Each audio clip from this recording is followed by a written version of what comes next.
Պարզը սիրելի հայրենակիցներ, այսօր արդեն մարտի 4-ն է, ընդամենը մեկ գիշերվա մեջ շատ բուռն իրադարձությունների զարգացում ենք տեսնում, պատերազմը օրեցօր ահագնանում է և այսօր կքննարկենք այս հաղորդման ընթացքում, թե ինչ նոր ընթաց կարող է ունենալ այս դաժան պատերազմը, իսկ այս պատերազմը կարող է հետաքրքիր մի քանի ընթացք ունենալ,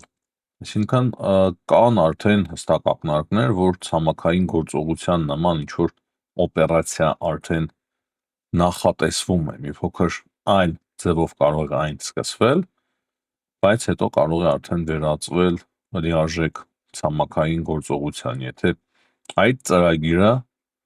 չարդարանա ամբողջովին։ Կասեմ, թե ինչի մասին է խոսքը,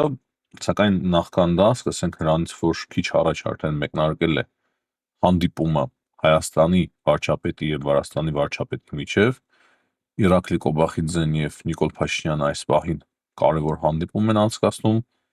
հասկանում ենք, որ վերջին շրջանում այդքան ակտիվ չէին հայ-վրացական շփումները, կարծես թե առաջացել էին խնդիրներ, որոնց մասին հայկական կողմը այդքան էլ չէր ցանկանում խոսել և բարձրաձայնել, դա շատ տրամաբանական և ճիշտ մոտեցում է ըստ ինձ։ Հիմա այս հանդիպումը մեծ հնարավորություն է հասկանալու, թե ինչումն են հիմնական խնդիրները, հայկական բեռնատարների հետ կապված, ինձ համար շատ բան պարզ է, ամեն ինչ չէ, որ եթերում մենք կարող ենք խոսել, բայց ասեմ մեկ բան, այն ինչ հիմա տեղի է ունենում Իրանում, դա նաև ազդեցություն կունենա հայ-վրացական հարաբերությունների վրա։ Հիմա կասեք, թե ամեն ինչ կապում եմ Իրանում հետագա զարգացումների հետ, բայց այդպես է, գլոբալ մեծ փոփոխություն է տեղի ունենալու տարածաշրջանում և այն չի կարող չազդել Վրաստանի արտաքին քաղաքականության վրա, Հայաստանի արտաքին քաղաքականության վրա և Հայաստանի և Վրաստանի հարաբերությունների վրա նույնպես, այն կազդի ամբողջ տարածաշրջանի վրա և ես շատ հուսով եմ, որ հիմա Վրաստանում շատ լավ հասկանում են, թե ինչ է տեղի ունենում Իրանում, Հայաստանում շատ լավ հասկանում են և հիմնվելով նաև դրա վրա ավելի ճիշտ ձևով կկառուցեն հարաբերությունները Հայաստանի և Վրաստանի միջև։ Ես տեսնում եմ, որ Հայաստանը և Վրաստանը միասին պետք է լինեն արևմուտքի դաշնակիցը, պետք է միասին գնան դեպի Եվրոպա և այն ընթացքը, որը որ չասենք կասեցվել էր Վրաստանում, բայց խոչընդոտվել էր, խնդիրներ էր առաջացել այդ ընթացքին դեպի Եվրոպա գնալու ուղղությամբ, Ամերիկայի Միացյալ Նահանգների հետ հարաբերությունների նորմալացման մասով էլ շատ կարևոր է, որ նորմալացում տեղի ունենա, հարաբերությունները զարգանան և խորացվեն, քանի որ կանգ են առել, հիմա այդ ձև են արտահայտվում, չեմ կարող ասել խորացվեն հարաբերությունները Ամերիկայի Միացյալ Նահանգների հետ, դեռ հինը վերականգնվի ռազմավարական հարաբերությունները, հետո արդեն խորանան հարաբերությունները Ամերիկայի Միացյալ Նահանգների հետ։ Տեսնում եմ, որ առանց Վրաստանի շատ բարդ է լինելու Հայաստանին, դեռ Իրանի հարցը չի լուծվել, ընթացքի մեջ է, դեռ փակ է հայ-թուրքական սահմանը, Ադրբեջանի հետ կարգավորումը դեռ մեծ ժամանակ է պահանջելու, վերջնական կարգավորման մասին է խոսքը, դրա համար ամենակարևոր ուղղությունը Հայաստանի համար, ելքը դեպի արտաքին աշխարհ մնում է Վրաստանը և ես շատ հուսով եմ, որ Վրաստանը և Հայաստանը որպես քրիստոնյա երկրներ, փոքրիկ ազգեր, որոնք որ դարերով, դարերն էլ չեմ սիրում ասել, հազարամյակներով ապրել են կողք կողքի, քանի որ դարից առավել հազարամյակն է, շատ հին ժողովուրդներ և իրոք լավ պատմություն ունեցող ժողովուրդներ միմյանց հանդեպ, գրեթե պատերազմներ չենք ունեցել, ինչ-որ փոքրիկ միջադեպեր եղել են, բայց շատ քիչ են աշխարհում այդպիսի ազգեր, որ հազարամյակներով ապրեն իրար կողք կողքի և պատերազմական լուրջ գործողությունների մեջ եղած չլինեն։ Նույն Իրանի հետ Հայաստանը ունեցել է բազմիցս լուրջ բախումներ, լուրջ խնդիրներ, ցավեր, հիմա շատ լավ հարաբերություններ իհարկե կան ժողովուրդների միջև, նաև այս ռեժիմի հետ իրանական հարաբերությունները լավն են, իսկ Վրաստանի հետ անհամեմատ ավելի լավը պետք է լինի, որ իրոք մեր ժողովուրդների միջև լուրջ խնդիրներ և պատերազմներ երբեք չեն եղել և ես հուսով եմ, որ հիմա այս հանդիպումների ընթացքում բազմաթիվ հարցեր կճշտվեն, քանի որ հիմա Հայաստանը դառնում է շատ կարևոր hub ամբողջ տարածաշրջանի համար,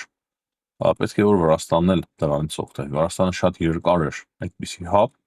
հույսով եմ այն կշարունակի մնալ, բայց այն ինչ հիմա բացվում է մեր տարածաշրջանով, Հարավային Կովկասով, հիմնականում Հայաստանով, դա աննախադեպ է իր մասշտաբների մեջ, ես կարծում եմ, որ Վրաստանում են դա շատ լավ հասկանում են, եւ Վրաստանը պետք է միանշանակ պետք է այս ամենից օգտվի եւ օգուտ քաղի։ Եվ դրա համար հույսով եմ, որ այս բանակցությունները շատ արդյունավետ կլինեն եւ այն հարաբերությունները, որոնք որ հաստատվեցին Հայաստանի եւ Վրաստանի միջեւ,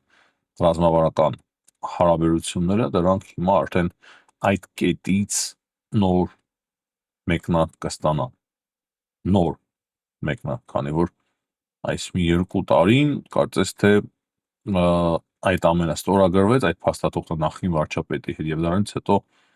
կանգ առավ, խոչընդոտվեց։ Հիմա նոր ընթացքի ժամանակն է այդ հարաբերությունների համար։ Վաղը միանշանակ այդ հարաբերությունները լավ մեկնարկ կունենան, բայց լավ կլինի, որ արդեն այսօր ունենան։ Այսքանը Հայաստանի վարչապետի եւ Վրաստանի վարչապետի հանդիպումներից դեռ մենք կունենանք հաղորդագրություն եւ հաջորդ հաղորդման ընթացքում այս հարցը կքննարկենք, հիմա արդեն անցնենք մնացած հարցերի քննարկմանը։ Կարևոր է նշել, որ երեք Արարատ Միրզոյանը Հայաստանի արտգործնախարար հեռախոսազրույց է ունեցել Ֆրանսիայի արտգործնախարարի հետ։ Միջայլոց Բաքուն էլ է սկսել լավացնել հարաբերությունները Ֆրանսիայի հետ, Ֆրանսիան շնորհակալություն է հայտնել Բաքվին իրենց քաղաքացիների տարհանման համար Ադրբեջանի տարածքով։ Եվ Հայաստանի կապերը բնականաբար միշտ էլ շատ խորը եւ սերտ են եղել Ֆրանսիայի համար եւ շատ բնական է, որ Ֆրանսիայի արտգործնախարարի եւ Հայաստանի արտգործնախարարի միջեւ հեռախոսազրույց է տեղի ունեցել այս բարդ պայմաններում։ Հիմնական հարցը Մերձավոր Արևելքում տեղի ունեցող պատերազմն է, որը որ Պարսից ծոցի բոլոր երկրները արդեն ներգրավել է պատերազմի մեջ։ Այս պայմանությամբ արդեն 11 երկիր է մասնակցում այդ պատերազմական գործողությունների, այսպես թե այնպես պատերազմական գործողությունների մաս են դարձել եւ այսպիսի մեծ իրադարձությունը իրոք ակտիվ աշխատանքի է պարտադրում նաեւ Հայաստանի արտգործնախարարությանը, Արարատ Միրզոյանը նաեւ երեք հեռախոսազրույց է ունեցել Քուվեյթի արտգործնախարարի հետ եւ Միրզոյանը մտահոգություն է հայտնել քաղաքացիական օբյեկտների ուղղությամբ հարվածների իրանական հարվածների պահով շատ լավ է, որ արդեն արտգործնախարարությունը կարողանում է այսպես ճիշտ արտահայտվել, այլ արաբական երկրների հետ էլ կա կոմունիկացիա եւ դա իրոք շատ կարեւոր է։ Կարեւոր է, քանի որ մենք չգիտենք թե վաղը ինչպես կզարգանան իրադարձությունները, դեռևս շատ հանգիստ խաղաղ կետ է մնում Հարավային Կովկասը, բայց ոչ ոք չի կարող վստահ լինել, որ այդպես էլ կշարունակվի, չնայած որ քիչ եմ տեսնում նրա հավանականությունը, որ պատերազմը կտեղափոխվի նաեւ մեր տարածաշրջանը։ Հիմա անցնենք ամենակարևոր թեմային, թե ինչ իրավիճակ է Իրանում, Իսրայելում եւ ամբողջ տարածաշրջանում։ Սկսենք նրանից, որ Ամերիկայի Միացյալ Նահանգները եւ Իսրայելը արդեն անխոչնդոտ աշխատում են, գործում են իրանական օդում։ Որևիցե խնդիր չկա, երեք նաեւ ատոմային կարևոր օբյեկտ էին հայտնաբերել, եթե չեմ սխալվում, մենք խոսել ենք դրա մասին երեկվա մեր հաղորդման մեջ, հարված են հասցրել, այսինքն գաղտնի ատոմային օբյեկտ, որտեղ որ փորձարկումներ, տարբեր աշխատանքներ էին տարվում, այսինքն Իրանը հստակ պլանավորում էր ստեղծել ատոմային ռումբ։ Այդ մասով նաեւ արդեն արտահայտվել է նաեւ Դոնալդ Թրամփը, ոչ թե կոնկրետ այդ հարվածի մասով, այլ նրա որ եթե հիմա չկանգնեցնեին Իրանին, ապա ատոմային պատերազմ կսկսեր Իրանը ամբողջ աշխարհով մեծ։ Այսինքն մեծ պատերազմ կսկսվեր ամբողջ աշխարհով Իրանի պատճառով, քանի որ Իրանը միանշանակ կարող է կիրառել միջուկային զենք, երբ այն ստեղծեր։ Շարունակելով թեման, ասեմ, որ ոչ միայն Իսրայելն եւ Ամերիկայի Միացյալ Նահանգներն են կարողանում լուրջ հարվածներ հասցնել Իրանին, ինչայլոց Ամերիկայի Միացյալ Նահանգները հիմա խոսում է, որ 17 նավ է իրանական խորտակել, այսինքն հաղորդագրություն կա հստակ, դրանից բացի մի քանի տեսակի նոր զենքեր են օգտագործվել Իրանի ուղղությամբ երկու ինքնաթիռները կրկին օգտագործվեցին հիմա ընդդեմ Իրանի, այսինքն մենք հիշում ենք, որ դրանք օգտագործվեցին 12 օրյա պատերազմի ժամանակ եւ հիմա եթե կրկին դրանք հայտնվել են Իրանի օդում,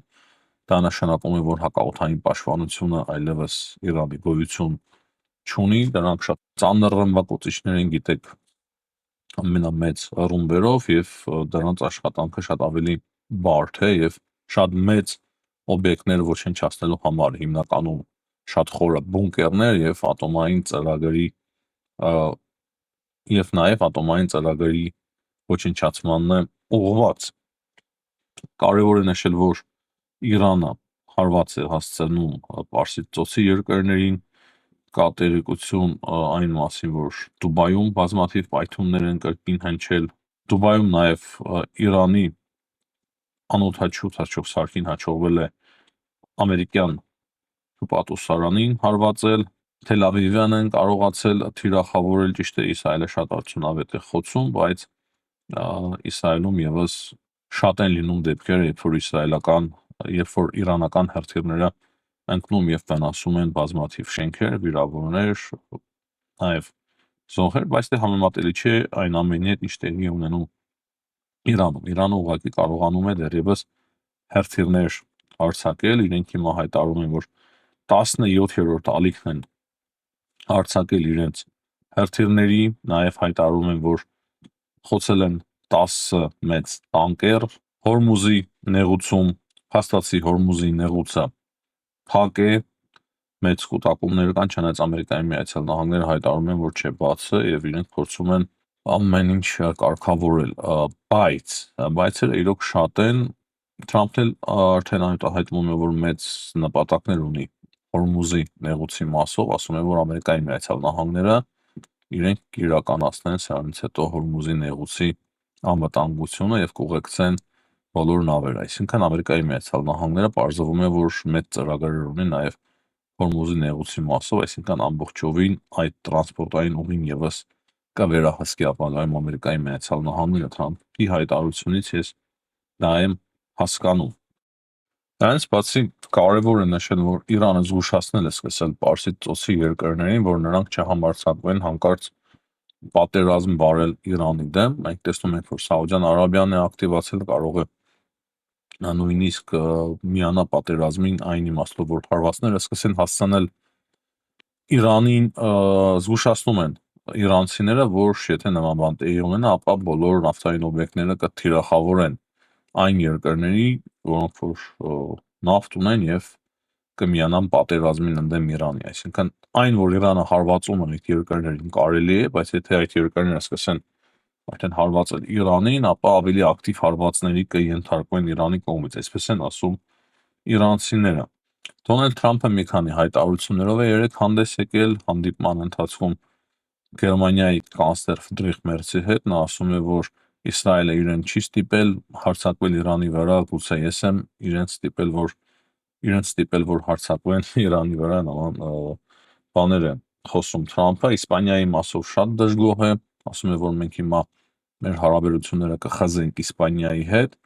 Իսպանիան մի փոքր տարօրինակ արտահայտվեց այս պատերազմի վերաբերյալ, կարծես թե իրանական կողմը բռնեց,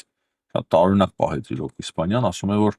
Թրամփը մենք հիմա տնտեսական պատժամիջոցները կարող է մտցնենք, առևտուրը խզենք եւ մեր բազաները կարող է օգտագործենք առանց իրենց արդեն հարցանելու, իրենք չեն կարող մեզ ասել մենք ինչ անենք կամ ինչ չանենք։ Հստակ ասում է, թե դուք ով եք, որ մեզ արգելեք։ Իրոք Իսպանիան սկսեց իրեն շատ տարօրինակ պահել եւ դա փաստ է։ Թրամփն հասկացնում է, որ ինքն է հիմնականում որոշողը։ Հիմա ով ուզում է հավանի, ով ուզում է չհավանի, ով ուզում է նեղվի դրանից, բայց այդպես է վարվում Դոնալդ Թրամփը։ Կարող է, վարվում է, եթե ոմանք բողոքում են, ընդհանրապես բողոքում են, ոչինչ չեն կարող անել Թրամփի հայտարարությունների դեմ։ Եվ կատակով, իսկ կատակը եւս շատ բան է ցույց տալիս, ասում է ինչ ենք անում Գերմանիայի հետ, հարվածում ենք Գերմանիային եւ կատակով ձեռքով խփում է կանցլերի ոտքերին։ Դա եւս շատ բան է ցույց տալիս, սիրելի հայրենակիցներ, ցույց է տալիս այն, որ Ամերիկայի Միացյալ Նահանգների նախագահը ինքն իրեն համարում է աշխարհի համար առաջին մեկ գերտերության նախագահ եւ գործում է շատ ավելի համարձակ եւ շատ հաճախ ասում է, որ մենք աշխարհի համար առաջին գերտերությունն ենք, մեզանից հզորը չկա եւ Իսպանիայի այդ վարքը իրոք շատ է զայրացրել Դոնալդ Թրամփին։ Իմիջիալը Դոնալդ Թրամփը զայրացած է նաեւ Մեծ Բրիտանիայի պահվածքի վրա։ Ամենակարևոր հարցը վերջում են պահում սիրելի հայրենակիցներ, որը որ կքննարկենք, վերաբերվում է դա քրդերին եւ Ամերիկայի Միացյալ Նահանգների ծրագրերին Իրանի հետ կապված եւ դրանում քրդերի դերակատարությանը։ Շարունակում ենք մեր հաղորդումը։ Քասիմ գործակալությունը հայտնում է, որ Իրանը կարողացել է հիմա էլ հարվածել Բահրեյնում գտնվող Ամերիկայի Միացյալ Նահանգների ռազմաբազային։ Իմիջիալուց ասեմ, որ իրանական աղբյուրներից ենք մենք օգտվում, իսրայելական աղբյուրներից ենք օգտվում, ամերիկյան աղբյուրներից ենք օգտվում, դաժան պատերազմ է ընթանում, նաև տեղեկատվական պատերազմ է ընթանում, եթե մենք միայն ներկայացնենք այն, ինչ ներկայացնում Ամերիկայի Միացյալ Նահանգները կամ Իսրայելը, մենք ամբողջական պատկեր չենք ունենա։ Մենք ստիպված ենք խոսելու թե իրանական տեղեկություններից, այսինքն հիմնվելու ենք նաև իրանական տեղեկությունների վրա, ամերիկյան, իսրայելական, որպեսզի ընդհանուր պատկեր կարողանանք կազմել, ճիշտ է, ընդհանուր պատկերը հակասող է, քանի որ կրկնեմ, նաև ինֆորմացիոն պատերազմ է, բայց մենք չենք կարող անտեսել նաև իրանական հաղորդումները, հաղորդագրությունները, քանի որ դրանք նույնպես շատ կարևոր են եւ հետաքրքրական են մեզ համար։ Մամուլում նաև լուրեր են տարածվել, որ Իրանում նոր հոգևոր առաջնորդ են ընտրել եւ այն դարձել է Իրանի նախկին հոգևոր առաջնորդ Ալի Հոմեյնիի որդի Մոջթաբային, բայց դեռ Իրանը չի հաստատում այս լուրերը, ասում է, որ չէ, այսինքն չի հերքում, բայց չի էլ հաստատում այս տեղեկությունը։ Երեք հիշեցնեմ, Իսրայելը հարվածել էր այնտեղ, որտեղ որ պետք է կայանային այդ ընտրությունները, այդ որոշումը պետք է կայացվեր, այդ շինությանը հարվածել եւ ոչնչացրել էր այդ շինությունը Իսրայելը։ Կարճ ժամանակ անց մենք կտեղեկանանք այդ մասին, կարծում եմ, թե ընտրությունը տեղի ունեցել է Իրանում, թե տեղի չի ունեցել։ Ասեմ, որ Լիբանանում էլ շատ բարդ իրավիճակ է, ցամաքային գործողությունը արդեն երկրորդ օրն է ընթանում է։ Իսրայելը մտել է Լիբանան, Հեզբոլլահի հետ շատ ծանր մարտերի մեջ է այս պահին, այսինքն Լիբանանի ուղղությունը եւս շատ լարված է։ Եվ հիմա արդեն գալիս ենք ամենակարևոր հարցին, մեր եթերի։ Ըստ Reuters-ի, Ամերիկայի Միացյալ Նահանգները իրանական քրդական զինված խմբավորումներին վերջին օրերին մեծ ուշադրություն են սկսել հատկացնել, խորհրդակցություններ են անցկացնում Ամերիկայի Միացյալ Նահանգները եւ մտադիր են այնպես անել, որ քրդական ուժերը Իրանում հարձակվեն, այսինքն ներսից արևմուտքից սկսեն իրանական ուժերի վրա։ Դրանից բացի CNN-ի տեղեկություններով արդեն իսկ որոշում է կայացրել Ամերիկայի Միացյալ Նահանգները իրենց արտաքին հետախուզությունը, որ պետք է զինեն քրդերին, որպեսզի քրդերը բախման մեջ մտնեն իրանական իշխանությունների հետ, այսինքն ներսից Իրանում սկսվի այն գործընթացը, որը որ կհանգեցնի հետագայում իշխանափոխության, ռեժիմի փոփոխության, այսինքն քաղաքացիական ինչ-որ պատերազմի սցենարի նման բան է մշակում Ամերիկայի Միացյալ Նահանգները։ Բնական է, որ դա մեզ համար շատ ձեռնտու տարբերակ չէ եւ մեծ ռիսկեր եւ վտանգներ է պարունակում ցավոք սերտի մեզ համար։ Իրանում արդեն հասկացել են կատարվողը, նաեւ հարված են հասցրել Էրբիլի ռազմավազայի վրա Ամերիկայի Միացյալ Նահանգները, որը որ գտնվում է Իրաքյան Քրդստանում, այնտեղ մի քանի պայթյուններ են տեղի ունեցել, հավանաբար Ամերիկայի Միացյալ Նահանգները Իրաքյան Քրդստանի միջոցով այնտեղից է սկսվելու այդ շարժը, որ փորձեն մտնել Իրան եւ Իրանի ներսում արդեն քրդերի միջոցով գործողություններ իրականացնել։ Ասեմ, որ Ամերիկայի Միացյալ Նահանգների միշտ ամենալավ եւ հավատարիմ դաշնակիցներն են եղել քրդերը, թե Սիրիայում, թե Իրաքում եւ հիմա երևի թե դա տեղի ունենա նաև Իրանում, բայց այս ամենը ունի նաև տեղեկատվական բնույթ, կարող է եւ ինֆորմացիոն հատուկ պատերազմի մաս է այս ամենը, բայց վտանգները իրոք շատ մեծ են։ Սա խնդիր է նաև Թուրքիայի համար, մենք դա հասկանում ենք եւ Թուրքիային կարող է ապագայում, հիմա չէ, ապագայում առիթ տալ, որպեսզի Թուրքիան եւս փորձի ներխուժել Իրան, ինչպես որ դա անում էր օրինակի համար նույն Սիրիայում, բայց քրդերը շատ ամուր են